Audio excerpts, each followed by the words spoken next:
when I was born. By the wayside. By the wayside, the doctor slapped my mom. That's how ugly I was. So when we ask who's uglier, Andrew or Joel, that's Both. a rhetorical question on my part. I don't know what he meant by rhetorical, but it sounds like a nice word. So if you don't know, now you know. Now you know. Bitches.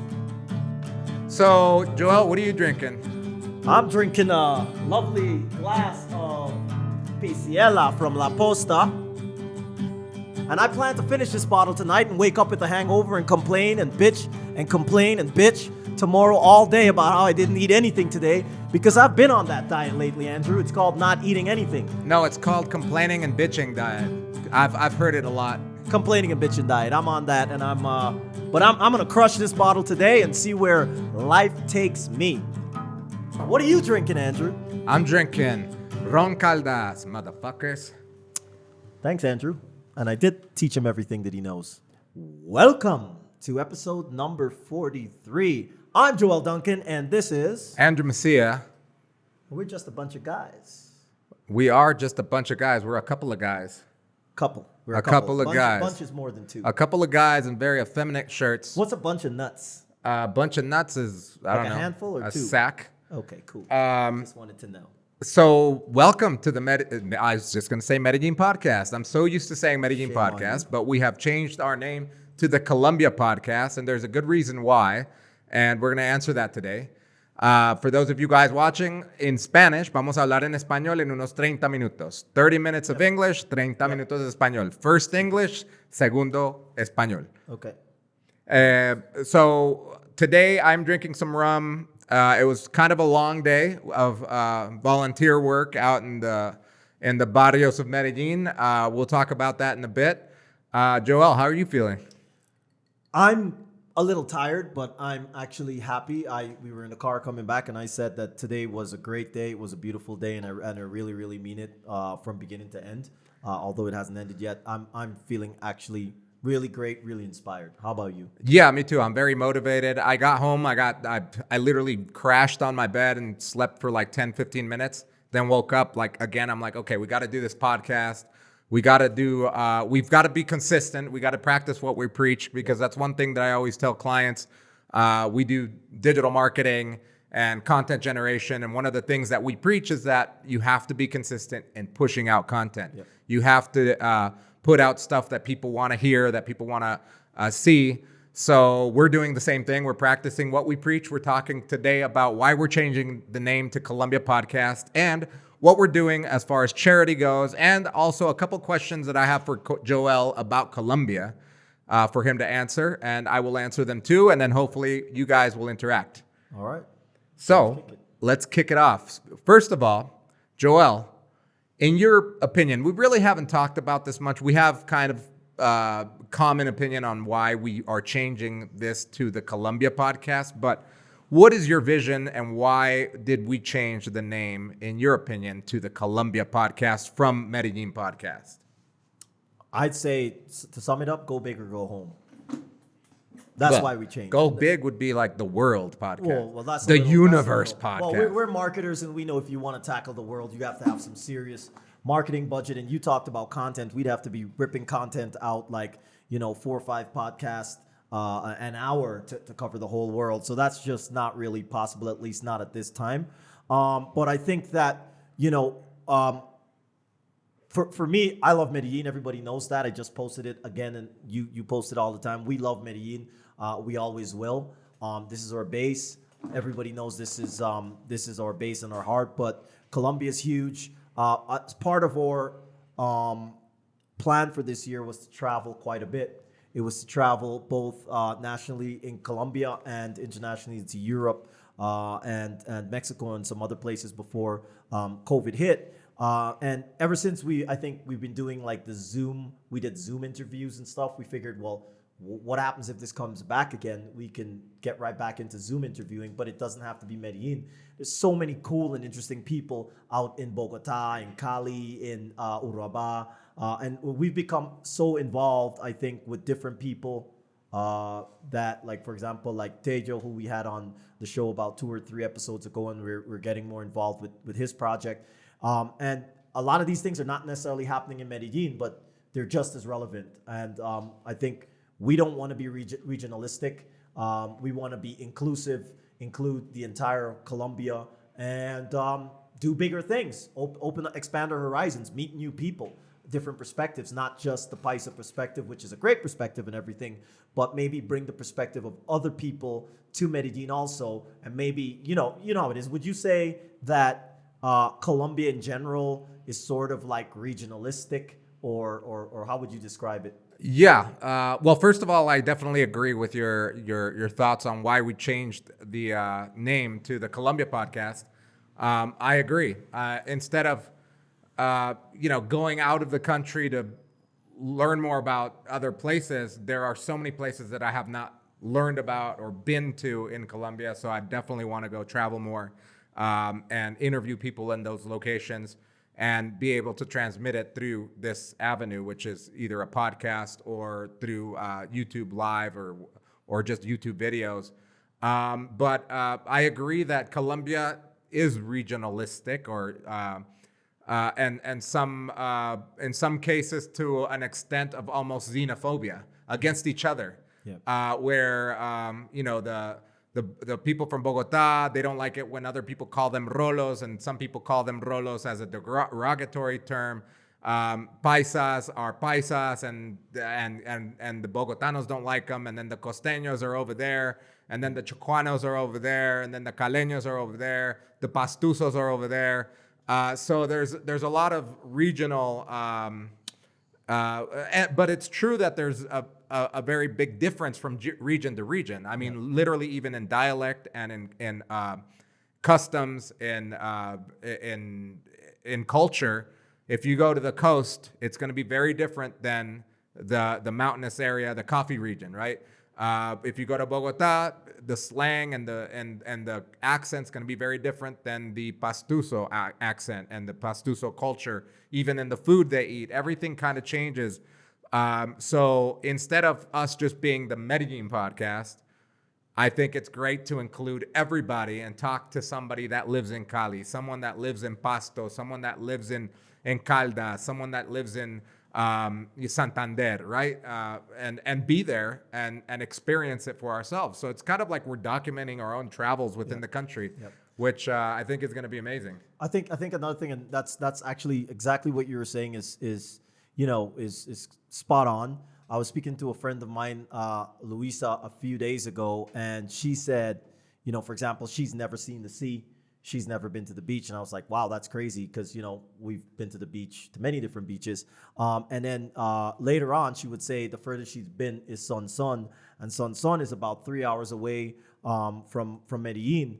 And so a lot of times we think, there's Colombian people listening to us, and a lot of their opinions about Bogota, about the coast, about wherever else is based on a very narrow opinion of either their mom or dad who went there 20 years ago or something, and they don't really know, right? So they don't really know about the people from there. They're like, oh no, los Bogotanos son bravos or whatever. They're like, they're not friendly, but I know a lot of people in Bogota that are friendly. And I think like our perspective, it's very funny, or not funny, but interesting that a lot of Colombians will listen to our perspective and maybe think about our perspective more than they would their own Colombian people. I know that's a fact from being here. A lot of people, like if a foreigner like Michael Gerber, for example, he posts, him tasting a sancocho, he can get 200,000 people and people interacting and talking to him about sancocho.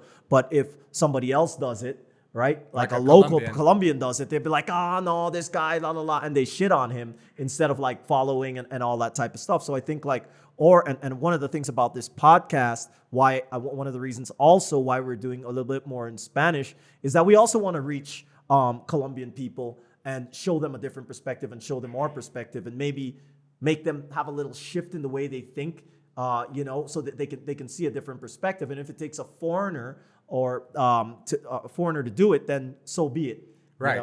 Yeah. That's. I think it's very important for us to show Colombia to the world, and be very proud of who we are and why we're here. And when I say who we are, I don't say that be proud that I'm Colombian, because really I was born here, but I identify more with the Gringo culture. Yeah. But I am Colombian, so I have to be proud of the fact that I'm here, but I'm also American, cultural wise. I definitely identify with the United States a lot more than Colombian culture. Yeah. Although I've lived here for 10 years, but it's good to, embrace both things. So today is, by the way, happy 4th of July. Today is 4th of July. Happy birthday, United States of America. And hello to all my friends out there, my family that lives out there. I know you guys are partying it up out there, even though we're probably under lockdown out there. I'm having a drink. Cheers, cheers. To the United States of America. Cheers. Cheers. Hey, cheers. Let me say something about that real quick, too. Did you actually need to spill it all over the microphones? Yeah. Yeah. Just a little bit. So they can hear the water drink. splash onto the microphones. Hey, so just a quick bit about that. I'll give it like a 1 minute about that. What's happening in the United States right now is necessary. That's my opinion for those of you watching. It's been a long time coming, and it has to happen. Sorry for those of you that are being inconvenienced by what's happening in the United States of America right now on its birthday, but this shit has to go down in order for change to come. We're seeing a lot of nonsense on social media about people like, oh, I'm so afraid to say that I'm American now because everybody's shitting on America. Well, America, you shat on a lot of other people too. So deal with it for a little bit. Grow up, grow a pair of fucking balls, and deal with it. I'm just saying this. As much as I do not agree with a lot of crazy stuff that has happened and is happening to people in the United States, I still love the United States. I'm not from there. I'm Canadian. There's a lot of great people out there, a lot of people that are fighting for good. So for those of you who are from the United States, if you're good and you know you're doing good and you're standing up for everybody else, man, be proud of where you're from. I have a lot of family, half of my family live in the United States, a lot from New York, now in Atlanta. And I know it's tough for them, what's going on right now, because they've got kids, black kids, that they're scared for their lives when they walk on the street and stuff. But I still love them, and I still think it's a beautiful country. And I hope to God, for those atheists, I hope to err that shit can get together and things can move forward. Happy 4th of July, everybody. Stay strong. Be positive. Right. And that's the beautiful thing about that country is that, what's that? Wear a mask. Oh, wear a mask and social distance yourself. I don't really know about that. I'm not a scientist, nor am I a doctor, but I don't know. I just do shit because I don't want to be able to go outside without people getting mad. So I wear a fucking mask, although I hate it. But anyway, that's the beautiful thing about America is that you are allowed to talk about these topics. You are allowed to protest. You are allowed to congregate and protest, and you are allowed to talk shit on the police when you see shit happening. That's the beautiful thing about that country. You try to do that here, you'll die and nobody will know about it, and then you'll be thrown in the river. So you don't have those freedoms in many other countries. That's what makes that country so beautiful and so wanted, right? Like people want that American dream. So happy birthday, America.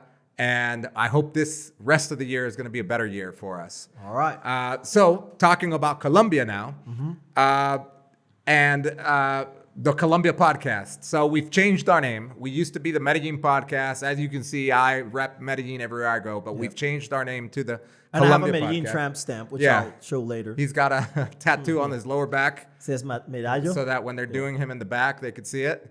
I got it too, and like in a week later, you guys are like, "Oh, we're changing the name to Colombia Podcast." I'm like, why did I go through Why this? get a tramp stamp? We all got on the tramp butt stamps. and then change it to Colombia Podcast. Oh, by the way, on Instagram we are Podcast Colombia. We used to be Podcast Medellin because somebody is sitting on the name and they're not doing anything with it. But on Instagram we are Podcast Colombia. But on anywhere else, just put in Colombia Podcast and you'll find us. Yeah. So we changed to Colombia Podcast, and a lot's been going on. We'll come back to that today. For those of you who don't follow us on social media. We were out in 2 neighborhoods today. Right. We were out in Comuna 13, where someone that works for us lives there. And we spent the morning there, and then we took off because we were running late. We went to another area, which in English is the dump.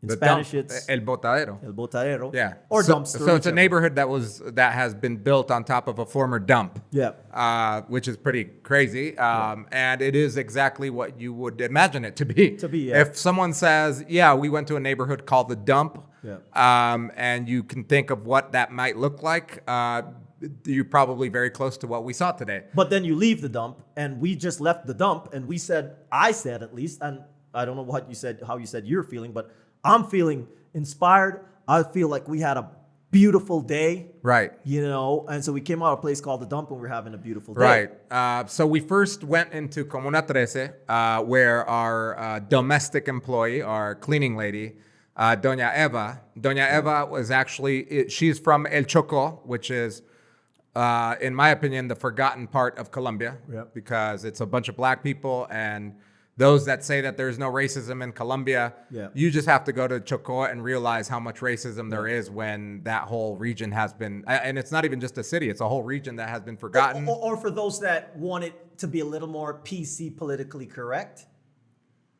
if you don't believe that there's racism, you have to go there to understand differential treatment by the government and by other people in Colombia of an isolated land of, I think in India they call them the Untouchables. Untouchables. So it's equivalent, right? The Chocó is like the Untouchable. We just had Tejo on here, whose mother left when she was pregnant to come here just because, and we met his mother, who's an amazing woman. Right. If you could see that, who left there just because she wanted to give him an opportunity, a shot at life. Right. So imagine you have to leave an area within your own country to another area just because in your area there is no opportunity for you and your family, which usually people do that to go to the United States or something else. But that they're so fucked up over there that they have to come over here. So anyway, our domestic employee, by the way, for those of you guys that are watching in the United States and that don't really know what we're talking about, your domestic employee, she's a freaking maid. She's our maid. And for what she makes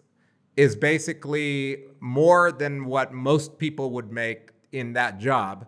On top of that, she's a salaried employee, so she gets benefits, both health benefits and Social Security, and other type of contributions that you are legally bound to as a company in Colombia to pay your legally salaried employee. So most domestic employees don't get that treatment from their employer because they're just paid as a contractor or an independent contractor. So there are certain laws and stuff that help them out as far as, paying them a bonus at the end of the year or twice a year or something like that. Same with health insurance and accident insurance, et cetera, et cetera. But anyway, she is an amazing person, and she's been cleaning for us for a long time now. And for the first time ever, Joelle talked to her and said, hey, we're helping other families out in other neighborhoods. I know that you live in Comuna 13. Comuna 13 at one point in Medellin's history was one of the most dangerous areas. If not the most dangerous. If not, the most dangerous at one point. And even to this day, just a couple years ago, it was closed to tourism because of the violence there between the gangs. So she lives there with her daughter and her husband and a couple other family members, and her neighborhood are like family. So Joelle said, hey, charity starts at home. You got to help the ones that are near you first. So we talked to her. She gathered a list of 30 names to give out of people that are in vulnerable situations, to give them groceries and eggs and for the people that have babies, diapers and milk. So we got the list. We went over there, and it was pretty amazing. You guys will see the pictures that Joelle took. They're pretty awesome. We met a dance crew out there, these little girls that are, between the ages of like 9 and 15 that have their own little dance crew. And Diaspora Africana, or the African diaspora. Right. Diaspora is a disbursement, is the name of their group. So African disbursement, if you translate it. Hey, and before we go on, continue. I just want to big shout out to Juan E. Chavez, who, and I hope I'm saying your name right, who just out of the goodnesses of his heart hit me up. Literally, it was going to be us and Giovanni splitting the bill for that project. For the 30 families. And he hit me up. He said, how can I help? He has 3 businesses that he runs. He's like, I want to start a charity also, right. But you guys are doing it already, so better I just work with you guys. And boom, he gave a third of the money. So today's mission, by the way, costed us about $1,000 US, and $1,000 US fed right in the neighborhood. Donieva collected the names. With $1,000, we fed 30 households, not 30 people. Yeah, 30 households. They received bags that costed us about 80,000 pesos, which is more or less 25, 30 bucks. Right. Plus we bought diapers, both for, and something we didn't think about, for children and adults who have health problems or they're older. Adult whatever. diapers, yeah. Adult diapers and milk. And stuff like I'm that. wearing one right now And because Andrew's wearing one because I don't like to stop the podcast. I like to take a dump and let it flow. Yeah. But yeah, we went out there, and I think it was okay. So I guess I'll ask Joel first. So going to Comuna 13, for those of you that don't know, Comuna 13 for the more recent years has been a tourist destination. Yeah. They put in the government put in electric stairs because it's on a very steep hill that and I would say mountain. And people back then, before the electric stairs were put in, and we're talking about like escalators, were put in, they had to climb up like a series of tons of stairs going zigzag up to where they live, and then back down to either the metro or to catch a bus or whatever it is. Now it's all interconnected with the metro system and the electric or the escalators that go up into the neighborhood. There's graffiti artists that have become famous, reggaeton singers. Like, for example, if you ever heard like, Estamos melos, sisas, estamos melos, sisas. You've heard that song before. They're from over there. There's a few other reggaeton artists that have come out of there. And it's all due to the fact that now there's more accessibility into that part or that neighborhood, which used to be super dangerous because of the gangs and the drugs, etc. And those electric stairs actually put Medellin on the map in many ways. I think it was 2013 or 2015. It's all a blur right now. I've been here for too long. But Medellin won an award for being the most quote-unquote innovative city in the world, beating out Tel Aviv and New York that year. And one of the big things were those stairs. And it drew a lot of attention here because Comuna 13, this violent gang turf. They put this, I think it's 11 if I'm not wrong. Felipe can check on and correct me for my ignorance, but I think it's a series of like 11 or something like that. Escalators, which are covered, obviously, so the rain won't wet it up. Yeah. And so it made the news like the longest outdoor escalator in the world, even though it's not one, it's a bunch of them like that. And that sort of brought a lot of attention there, and a whole transformation happened. Like people would tell me when I went up there, I actually filmed the first video with Toucan Spanish School, Rob Danks' place, to promote the graffiti tour and the tour to there. And people said, man, I can't believe you guys here. It was a group of like 5 or 6 of us or something, like, literally 3 years ago, you guys could not come here by yourself. Right. So, but now, and there was the resurgence of violence because of the release of some like some gang members and whatever. There was some turf battle, but it's still very poor. Right. It's still very poor. So, and even more so now that there is no tourism, because that was a source of income for that neighborhood. And now obviously there is no tourism. There's not, foreigners or even locals going up there in groves like there used to be. So we got the names and we went up there and we met some of the most amazing people. For me, I know what my favorite part of today's trip, but I'll ask you, Joel, what was the most memorable thing about going up to Comuna 13 and giving groceries out to those families and meeting and seeing their homes? Today was incredible, people, on so many levels, and I'm gonna call a lot of people out in a good way this time. Jeremiah, Rising Waters Photography. Check him out. You'll see a lot of his work coming out on our podcast, a lot of his videos. I connected with him. He actually contacted me and he said, man, I want to sit down. I'm an American guy, Black American, living here. There's a lot of crazy shit going down in the US, and I want to sit down with you and talk about what's going on, because I got so much on my mind, so much on my heart, and nobody here to really talk about it. And I said, hey, come out with us to Moravia. That was Monday of this week. And then, literally, we judge people a little bit. You got to size them up, see if they're good people. From the get-go, we realized that Jeremiah is a top dude. 2 days later, he had like literally a video ready. And, and we invited him out. And so Jeremiah, I think, is going to be a very big force. If you watching this episode at some point, I think, and I call it now, he's going to be a very big force because he's a very talented dude with the drone and stuff. He was out there with us today. Today was amazing, just watching people so happy, watching them invite us into our house. Everyone that we said, can I take a photo? Like, yeah, come in. People were posing. So from the perspective of being a photographer, honestly, I looked at my camera right now and I'm like, I don't know how my album tomorrow that I'm going to put out can happen, because there's so many good things. Yeah. But we're in there, and I asked this woman with a little child to just brace up in a doorway a little bit. Let me take a photo.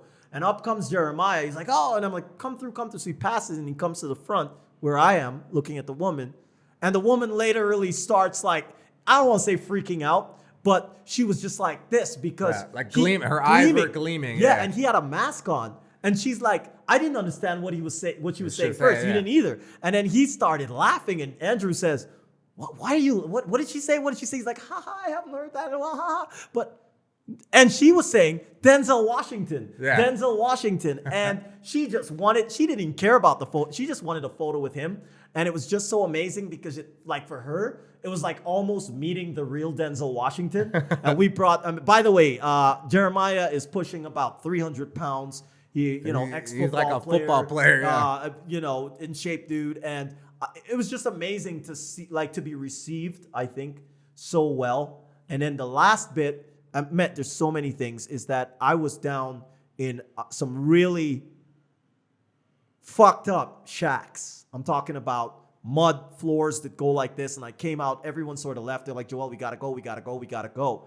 And I thought I got left there in El Botadero. I came running out because there's a kid, and I'm running behind the kid, and I come out and I see Andrew, some other dudes, I don't know where they're from, Carla, everybody's there, and cameras are faced, and there's these 3 kids in the middle of a freaking pop and lock dance thing on the mud floors. Everybody's gathered around. Little kids are getting in there. Little babies are dancing. And I'm like, where am I right now? And I thought you guys were in a rush. The rush stopped. Everybody's filming these people. And I think it's a French Montana. What's the song?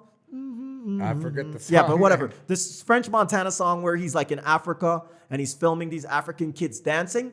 It was as if we were in that video. Right. And we filmed it. And you guys will see this. Yeah. And I was just everybody was laughing. The whole community was there. Yeah. There were people shoveling sand. They stopped. Everybody's clapping. Everybody was clapping, filming. And honestly, I can't wait.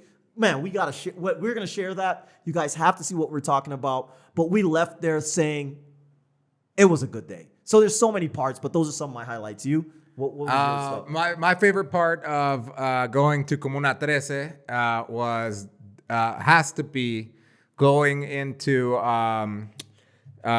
Marco's house. Oh, yeah. Don Marcos, he's like an old man who is not working right now. Before, when he was working, he was doing some construction work or something like that. But he's older, and you'll see the pictures on the recorded version of this. We'll slide them up there. But he had this house, and he was just the coolest dude. Yeah. He's just this old Colombian man, white, silver hair. His shack is all made out of wood. He's lived there for years, and he made his own house by hand. And it's just made out of boards and wood, holding it up on the side and there's a creek running through. And I was like, man, this is pretty amazing. And he's like, oh, yeah, come downstairs. And I'm like, downstairs? And there's this little hole where these stairs go. And where Jeremiah did not go, because he looked down those stairs. He said, I'm 300 pounds. And he turned around and went back, and me and Andrew went down. Yeah, we went downstairs, and it was amazing. Yeah. He has this little he is so organized and clean, and everything was in its own spot. He didn't have much, but it was just so humble and and he was so proud of his house and what he had, that to me, it really brought things into perspective. Like, wow, like you don't have to have a lot to be proud of what you have. Yeah. Right. And it reminds me of living in the United States and wondering why these immigrants, because we were immigrants, and over there I associated more with the Mexicans, right? Because we lived in Mexican neighborhoods. Why on the weekend they had a shitty car, but they were polishing it up. They were cleaning their sound system. They were cleaning their hubcaps. Yep. Everything meant so much to them, and I was like, man, that's a piece of shit. Why would you even clean that? But now, seeing where people come from that actually struggle for that American dream, you realize that, no matter what, this is why people clean their shoes here every freaking day. Yep. It's not like it comes, you can't go to a Walmart and buy $20 Converse, not everybody has $20. But for me, that was the most memorable of Comuna 13. And in El Botadero, which is the dump, the other neighborhood, my favorite part of that, apart from the kids popping and locking and everybody out there dancing, was going into this woman's house where various people lived, and she had this little baby with her, and I look up and the roof is all fucked up and it has holes, and I'm like, this obviously leaks when it rains. She's like, yeah, we get wet, and she like pointed to the ground, it's like muddy, and then her other little kid comes up and he's like tugging at me, and I'm like, what's up? And he's like, no, he's just yelling at me. No. It was just like so memorable to be there and see their house, and then being like, okay, this is the next roof project. Yeah. So for those of you guys that volunteered and that donated for the roof project for Sol's house in Moravia, this is the next roof project, and you're going to see the video and you're going to see the pictures of her house and her baby. For the recorded version, we'll put it up there. But I thought it was pretty amazing to see that and to be like, wow, there's so many people to help that you can't even count. We'll never be able to help everybody, but if we could make just a little bit of a difference for that family to have a roof that won't leak, it'd be amazing. It'll be good enough, right? For me, at least for now. Yeah. Moving on. Actually, wait, before I move on, just one thing, whether this makes it in this episode as a clip or whatever, one of the things I want to talk about, because our friend Nate, I don't know if Kyle's still there or not, told me, Joel, me and you, even though you're black and whatever, we're from the same, more or less socioeconomic background. And I'm like, bro, don't get it twisted. So let's so anybody that's watching this really, really cares. Andrew was an immigrant to the United States at like 2 years old. I'm an immigrant to Canada, so even though I made it and I'm here, just so people can understand, so if you're looking at me now with my fancy flowered shirt, hopefully my father watches this. My father basically is from the equivalent of El Botadero or Comuna 13 in Guyana, South America, which is considered part of the Caribbean. My dad is from El Botadero. My mother is basically from like a pueblo, like a son or a jardín or something like that, humble family and whatever. My mom went to high school to the big city, to Medellin, at like 15 years old, leaving all her family to live with other family in order to get an education. So the person you're seeing in front of you right now talking has come, or my family has come from El Botadero.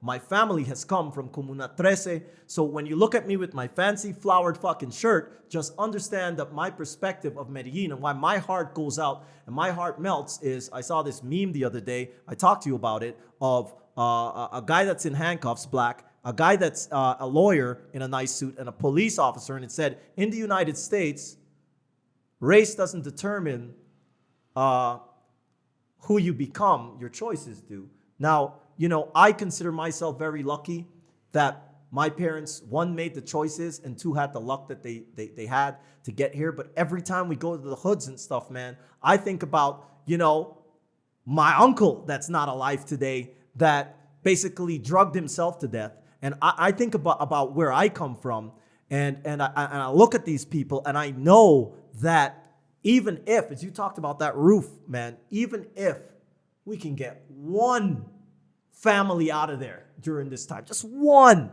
that one family, because I mean, what we're doing now, people are like, oh, it's so great what you guys are doing. I think it's natural what we're doing. But maybe to them, they think it's not natural and we'll help them out. Maybe somebody helped my dad out. You know, maybe somebody helped my mom out and now they're here. And so for me, man, it's like, honestly, it's like I'm not a crier, like, you know, like you won't see tears falling from my eyes and stuff. But every time I go there, I see my family. Yeah. You know, I see the struggle. And I think just throw a goddamn lifeline to these people. Right, man. throw a bone, So just that's a little bit of my story. And you, so people can understand a little bit. I think you mentioned it on previous episodes. Your parents are educated folks that left here and went to the United States. Yeah. And how was that? Well, my dad is from Bogota, but he is from the equivalent of the El Botadero in Bogota. Comes from an alcoholic, abusive family. He didn't taste what an egg was until he was like 15. He said that was like his birthday gift. Yeah. His dad was an alcoholic and an abusive alcoholic to him, his sisters, and his mom. So he didn't obviously grow up in privilege at all. He grew up very poor in Bogota. My mom, her father died when she was 4 years old. So, and her mom, my grandmother, had like 7 kids. So obviously she couldn't take care of them. So she sent my mom to an internment, or what they call here an internado. For her whole life, she lived away from her family until she was 15. And then she was let out. And obviously, that who knows what the heck happens in those, I guess they're called monasteries in English. But obviously, they're very poor too. So, and as immigrants, we were thrown a bone. There was the corrupt border agent that drugged me and my sister when my parents paid them to take us across the border. And then we met up with our parents in LA. What do you mean drugged you? Well, they NyQuil'd us through us. The border agent that was paid for us to go across illegally into Colombia, into the United States, was paid. And we were drugged and put to sleep. And then we were thrown under the seats of the Border Patrol car. And then we were, really? And we were driven across the border, and we met our parents in some part in LA because they walked across the border. Well, we would do that for fun right now. Get drugged and go under a police car just for fun. So it's not like we come from privilege. Yeah. My dad did study at El Sena, and that's where my mom and my dad met in Bogota. And I was lucky and fortunate enough for my dad to come last year. And we went to Bogota, and we actually went to El Sena where my mom and dad met as kids. And then they had me and my sister. We did the whole, it could be a movie. Imagine, the movie starts, 2 kids getting NyQuil'd, thrown under a Border Patrol agent's car, and then left in LA at a family member's house until the parents came. And that was the bone that we were thrown. So we were lucky. That's lucky compared to a lot of the people out here that have nothing, that they don't even have another relative in another country. They don't have the money to get to Mexico so they can cross the border illegally, so they can have an American dream or a shot at the American dream. And then sometimes your own kids fuck it up because you go out there and you risk your whole life for your kids, and then the kid goes and starts selling drugs, doing drugs, hanging out with the gang members out there, gets shot, shoots somebody, gets deported, or whatever the fuck happens. But life happens, but not everybody gets the chance. So every time I go out there to those neighborhoods, I realize that it's not only about me, and it's not only about those people. It's about everyone that sees this, because someone might be motivated just by seeing us going out there. Like in this case, earlier in the week, Juan Chavez, he reached out to Joel saying, "Hey, I love what you guys are doing." And a lot of my friends have reached out too here, local friends and friends in the United States, saying, "Hey, I love what you guys are doing out there." And that to me is amazing, because they say, "Hey, how can I help? How can I contribute?" And that's what we're going to get to now is, Joel, how are we helping Colombia, and how is the process of going from receiving funds as a person, as a persona natural, to receiving funds as an actual a nonprofit organization so that we can give someone a receipt saying that you donated and you can write this off as a tax write-off. Okay, so I've got a few friends. Actually, Joanna might be watching this. Some other people might be watching this, and I'm always saying, man, how's everything? I'm like busy but great, busy but great. We're busy but great. Here's the thing, Julian David, who started all of this with his cousins, Laura and Mariana Serna. I keep coming back to them. People are like, oh, what you're doing, Joel, is so good. What I'm doing is just my part. I'm not doing anything like great or brilliant or anything. I don't think Andrew's doing anything great. I'm doing something great. He's doing something great. I think we're just doing something that we should. Yeah. But the thing is that the problem is, people, that we've received money, and at the end, I'm going to call out a bunch of names from people just like throwing money at us. And it's great that people trust us that much to be like, what's your PayPal? What's your bank account? $1,000, $100, $500. And we're receiving this money, which we are putting every single cent, apart from service charges, to use. But the problem is the United States government and the Colombian government is watching us. I know they are. How I know that is because at the end of the year, they will tax us 30%. Now, for us, we spotted very early on that these guys are doing something great, but Andrew and I are both marketers, and I would say, loosely speaking, we're entrepreneurs. So we understand that the government wants to take as much money as they can, and we understand that you should pay your taxes and all that stuff. But so we started the discussion with these guys, and we got to bring Julian. If you're listening, we got to have a meeting next week about legalizing everything so that Andrew and I don't get fucked by the IRS and by the DIAN here. So what we wanted to do is to start legitimate foundations, not for us.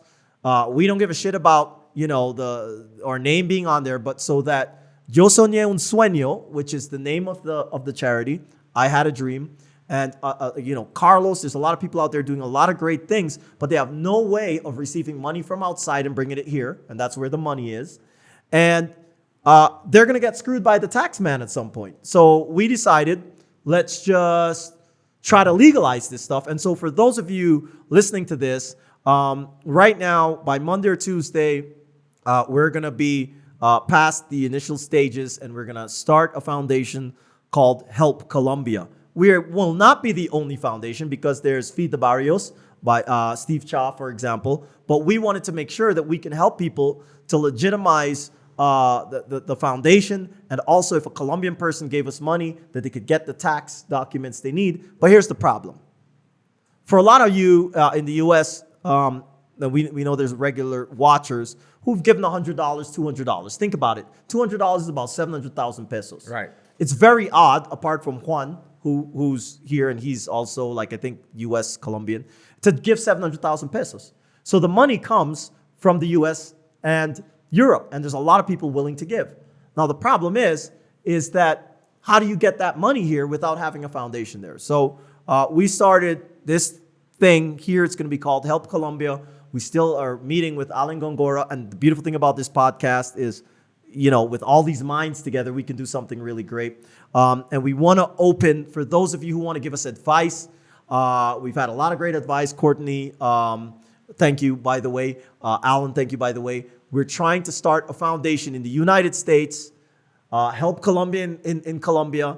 DJ Yanni, by the way, big shout out, who started DJs for Colombia. A lot of people are starting different projects, and we're coming together. Tejo has his own. What's Tejo's? It's Estar Tus Sueños. Exactly. And so we're trying to get everyone together to move money from the United States and Canada legally over to Colombia and start fixing roofs, feeding people, and what's not. So now we're a Colombia podcast. We've got Help Colombia coming soon. We'll give you more details about that. But we want to be legitimate. We want to be accountable to you guys and to the government and to everybody else, and get as much money to help people here in Colombia.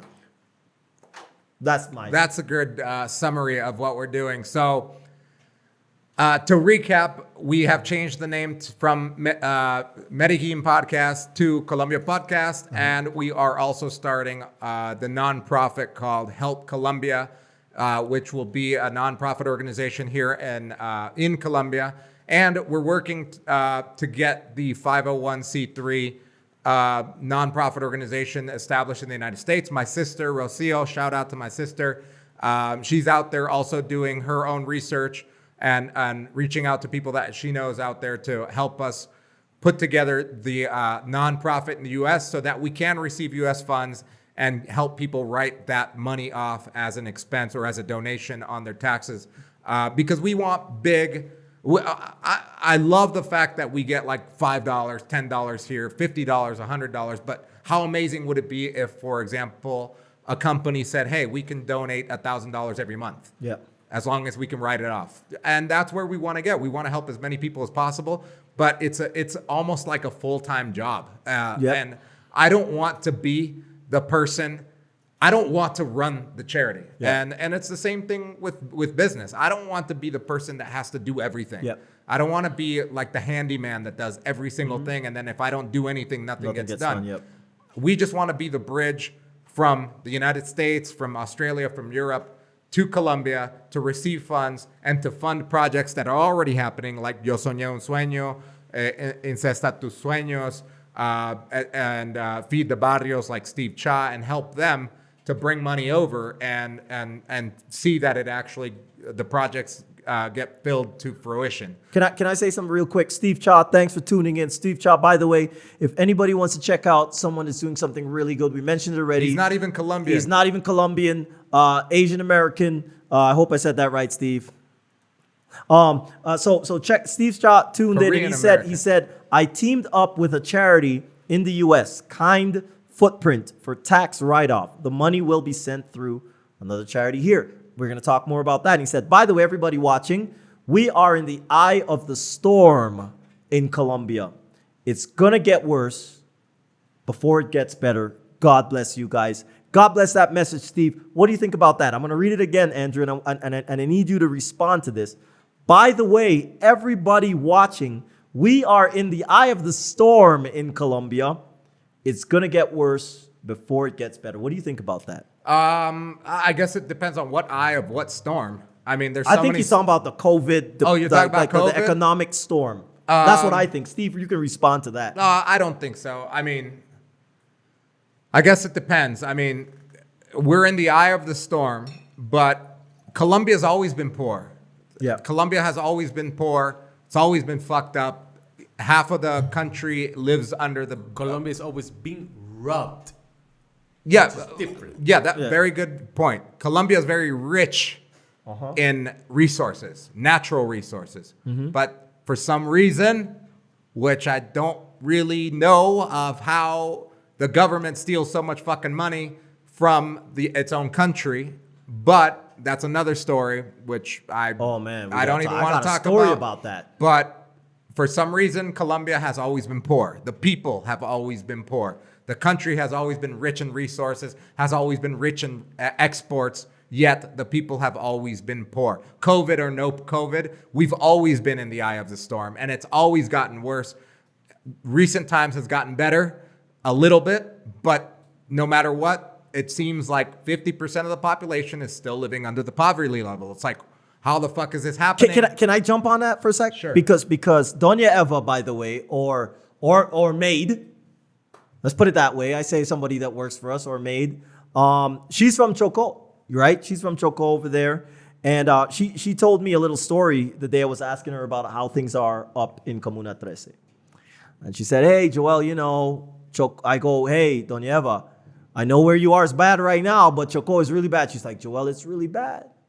Because the governor of Chocó, and I'm not getting into this, is just a story I've been told. So hopefully somebody holds this governor accountable. That the governor of Chocó had about, I think, 300 bags, like the bags we give out of essential foods and stuff. He had it locked away, and apparently 2 weeks ago it got discovered. I got to check in more into it, and you people can check your news if you're in Colombia to check it out. He had this locked away in a storage room with the food rotting instead of giving it out to people in Chocó. The black part, the forgotten, the what do we call them? Like in India, they're the Untouchables. The Untouchables. So these people who could need a bag of food today to survive, this shit's in like in a storage room rotting away. And I said, why would, that doesn't make sense. Why would that be? Why would the governor want that? She said, for votes.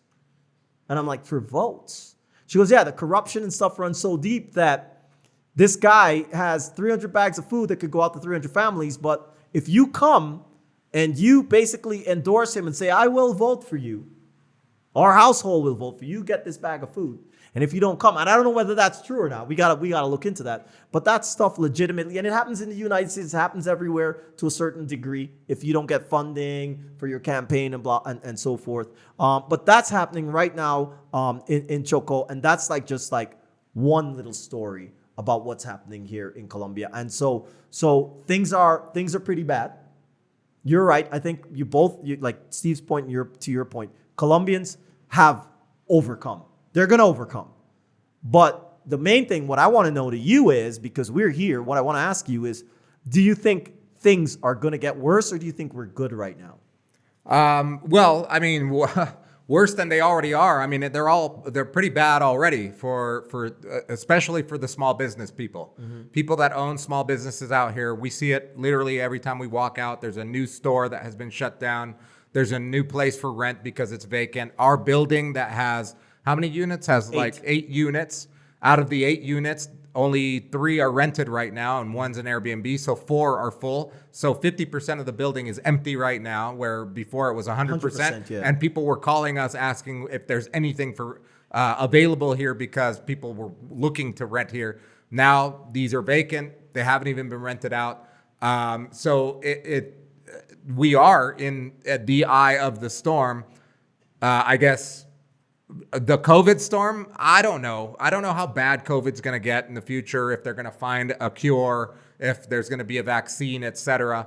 All I know is that even if they do find a vaccine, we're still going to be in the eye of the storm because there's still going to be poverty. There's still going to be Don Marcos' house with leaky roofs, Saul's house with a leaky roof, with no father figure, with no income, et cetera, et cetera. That still exists. It's not going to go away. I got a theory about that, and I want you to chime in on that. And I want Steve, who's watching this. I want Julian, who's watching this. I want, if anybody else, whoever the 4 people that are on my Facebook are watching this, I want you to tune in. Here's my solution to the problem, because we can't just bitch and complain about the problem, right? We got to offer some solutions. Here's my fucking solution. If you have, and for example, Julian, who at this current moment, I would say does not have, but he's still giving, which I think is brilliant. Me and you, we have. Steve, you have. We're giving. So that's why I don't think that there's anything big about what we're doing, because we have. We're the haves. Right now, we're the haves. We haven't always been the haves, but we're the haves. So here's the thing. I analyzed Medellin a little bit. We're a Colombia podcast now, but let's talk Medellin. Medellin's about 4 million people. More or less, 4 million people. Okay. How many people are middle to upper class, would you say, in Medellin? In Medellin, how many people? I don't know what the statistics are. Throw a number out there. Middle to upper class? Out of 4 million. Well, how do you describe middle class? Middle class is they got a TV here, right? Here. They got a TV. They can eat 3 meals. Has Hold TV. on. Yeah, okay. They can eat 3 meals a day. They can eat 3 meals a day. And at this current moment, let's say if there are 4 people, 2 are working. That's my definition of middle class. Like they're good. They're decent. Okay. Well, I guess you could even describe it as like a strato 3 and above. Okay, good. Strato 3. But there's a lot of stratos 3s that aren't working. So I'm asking you, out of 4 million people, how many do you think are not too stressed right now? Out of 4 million people, 4 million I would say comfortably, I would feel comfortable saying 50% of them. Exactly. I would say 50%. Here's my fucking solution. So you got 4 million people, 2 million are working, and they eat a little extra. They're getting a little fat and chubby, right? Or at least they're not struggling to they're eating find French their next fries meal. and fucking rapping. Maybe. Okay. Maybe. So they're eating something. Yeah. So here's what you do, right? Don't just get fucking fatter, right?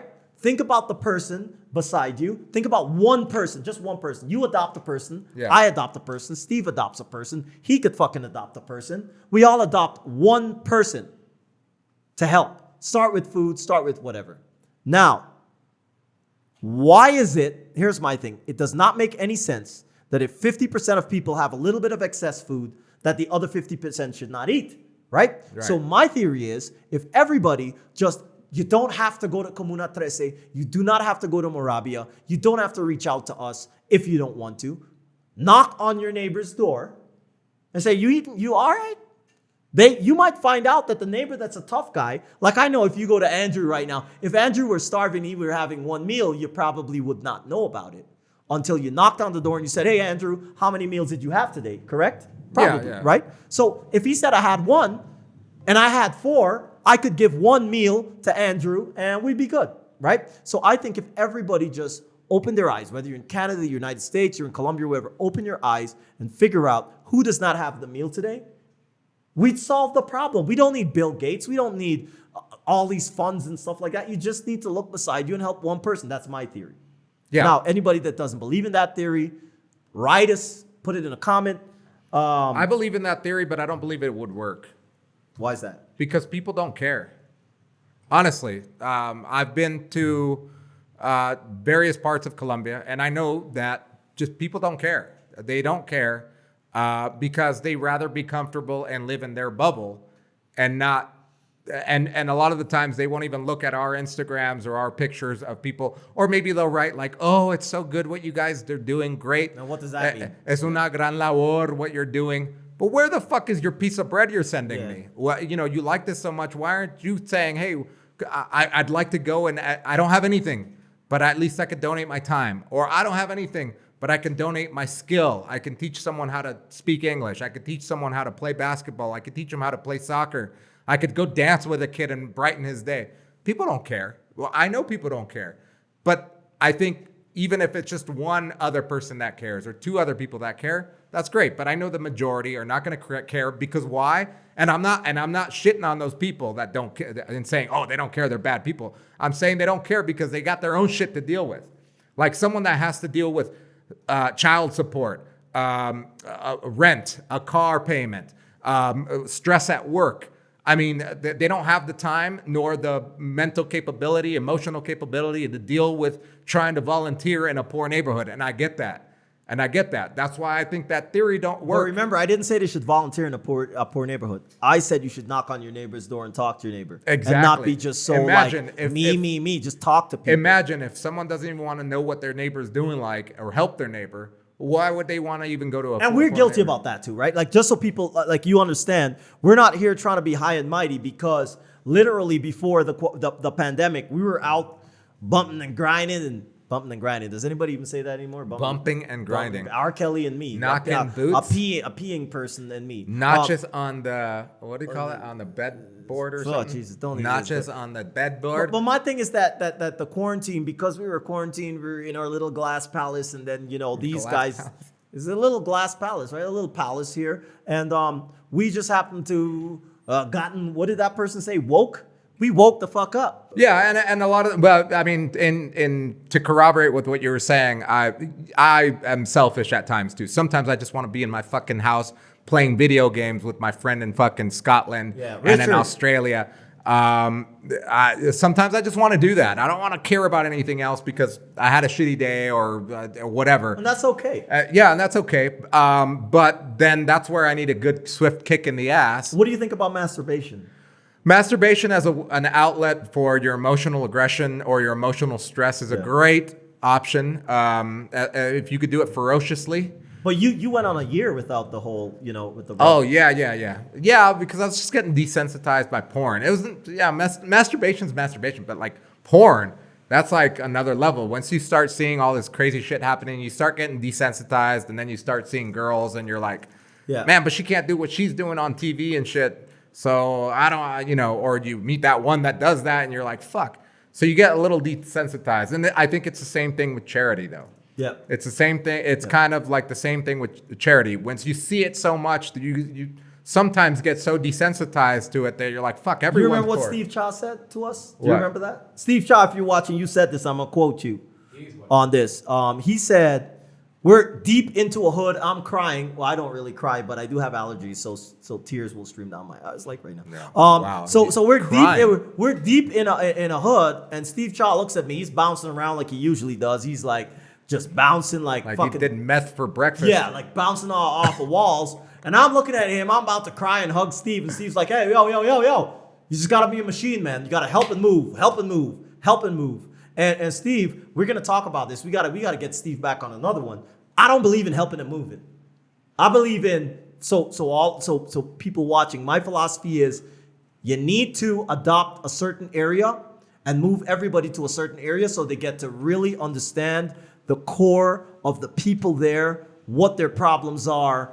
Is it education? Is it violence? Is whatever? And change the neighborhood. You do not have like giving one bag a little bag of food, or a little pat on the fucking head is not going to help anybody. But it's better than nothing. I do agree with that. It's better than nothing. But I'm opening up this discussion because I think that there's different ways of looking at it. My thing is, and I'm actually like, man, we go into Moravia, Barrio Moravia. We go back to El Botadero today. Man, there's some people in Moravia with fucking, what do you call those metal detector things on their feet from prison? House arrest. House arrest. There's some mean folks. You could see that there's some mean folks. Oh yeah. Like today we went to Barrio Comuna 13, and some guy sweating, tattoos on his face, on his arms. He comes up. Passed by, right? No, but that was after. Okay, as we were leaving, he came back. He came back to me.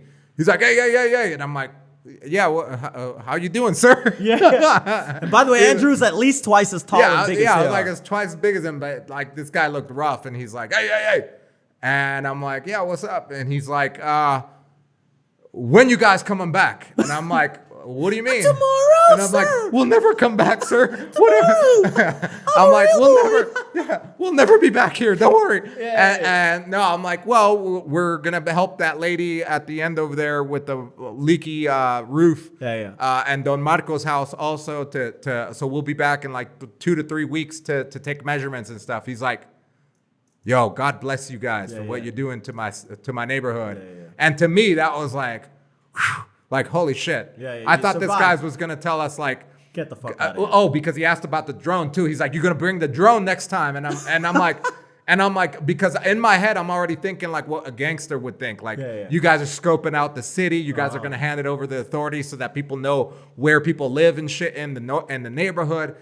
And I'm, like, thinking this in my head. And I'm like, well, maybe we'll bring back He's like, yeah, bring it back. You guys are doing a great job. God bless you guys. And then he like, gave me a fist pound and left. And I was like, okay, we're accepted here now, and we got to come back and help. So but you just said it. We're accepted there. Yeah. They're desensitized. They're like the porn, right? People are desensitized. They're like, these fucking jerk-offs can come here whenever they want. No pun intended, pun intended. But we can now go deeper. We can get deeper with people. We can understand why the person went to jail. We can understand stuff, and we can change, call it the problem from the system outwards. So I think that, we shouldn't be bouncing around all over. My personal mission for those of you watching is to more or less adopt 3 to 4 neighborhoods, and I know them already, at least 2 of them, Moravia, El Botadero.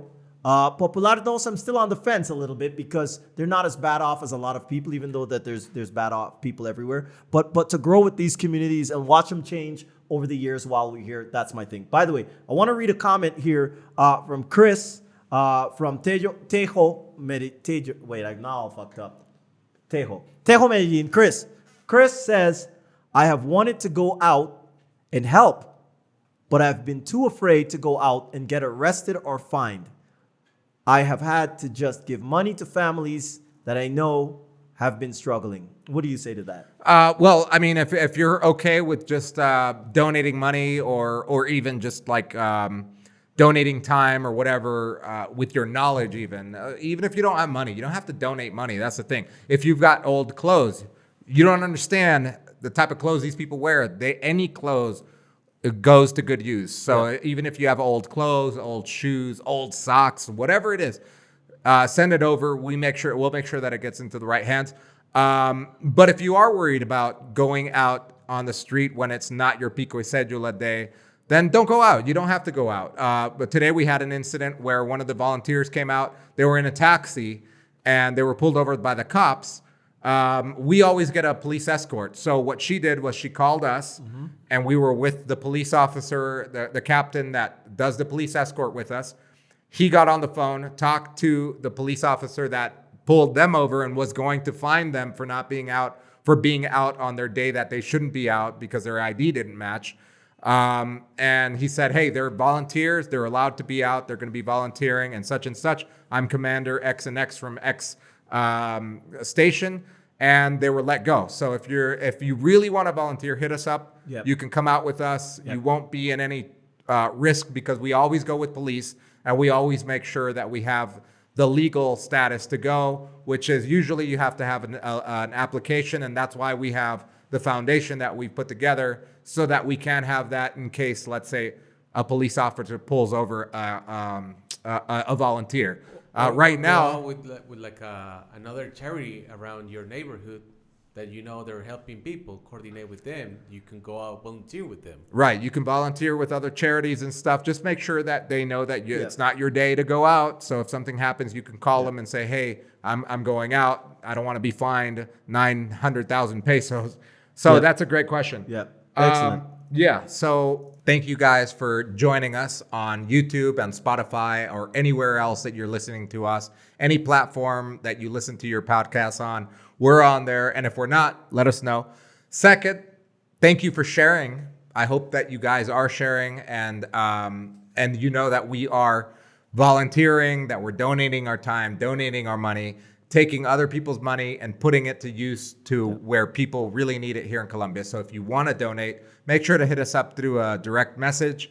We will get that money to the right organizations that are doing what they need to do or our own projects. I really appreciate it. Every time I go into a neighborhood here, it's never the whole tearjerker thing. Fuck that shit. I love to go in there and feel the happiness. Like today, we went in there and we were dancing with people. We were clapping with them. They brought out sodas for us. They were so happy for us to be there with them. And it was so amazing. And for me, it's never been sadness. It's always, like Joel has said, it's all about hope. It's like, there is hope. There is a possibility for a better life. There is a possibility for a better future. You just need that helping hand. They just need that little boost. And that's what we're trying to do. Joel, what do you think? Well, I think we've had a lot of helping hands, and I forgive anybody that I'm not mentioning because we're live, we're talking. But Juan Chavez, who helped out this weekend with a generous donation for Comuna 13. Steve Cha, Brent Muriello, who helped out in another project. Denver Redman, you've got the most cool name ever. Jeremiah. I can't even, like, there's so many people, like right now it's like I'm just like right now Myth that rented here. I've got so many friends, man. Like, people have reached out to me. Honestly, I haven't spoken to them in 20 years, and a lot of you aren't even 20 years old. But they've reached out and they've just like dropped money in my PayPal, dropped money in Colombia, and they're giving money and stuff. Hey, people, just so you know, every cent of your money is gonna go where it deserves to be to go. Whether it's food, it's roofs, it's shoes. We're doing everything right now. It's not just me and Andrew. I don't want the thank yous like, oh, Joel, you're doing so good, Andrew, you're doing so good. There's so many people in this, call it movement, moving this right now. This podcast, Felipe is sitting behind the camera. He's filming this. He's contributing to the message that's going to go out there. If you want to give. If you want to speak.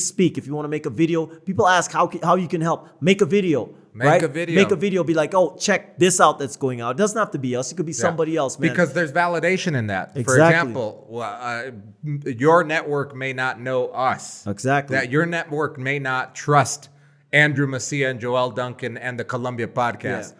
But if they see Steve Smith saying, hey, this is Steve Smith and this is my boy Joel or this is my boy Andrew, and they're doing great things out there, and I've donated. If you guys want to donate, do this. Hit them up or hit me up and I'll send it to them, etc. That goes a million miles away from what we can do with our own voice. So, and we haven't even asked. Honestly, Andrew and I have never asked anyone, hey, please donate. Hey, we haven't reached out to anyone. Everybody that's giving right now is giving from the bottom of their heart because that's what they want to do, because of the photos, the videos, the stories, whatever. So thank you. Thank you. Keep It's doing been what amazing. you're doing. Hey. Yo, and there's so many more stories coming up, man. got a You don't lot of understand stories. how amazing it's going to be. Right now, we are trying to get 100 shoes, 100 pair of shoes for 100 kids. And then we're going to put a basketball camp together with Colombia's best basketball player in history, Yeah. Tello, who was on the previous podcast.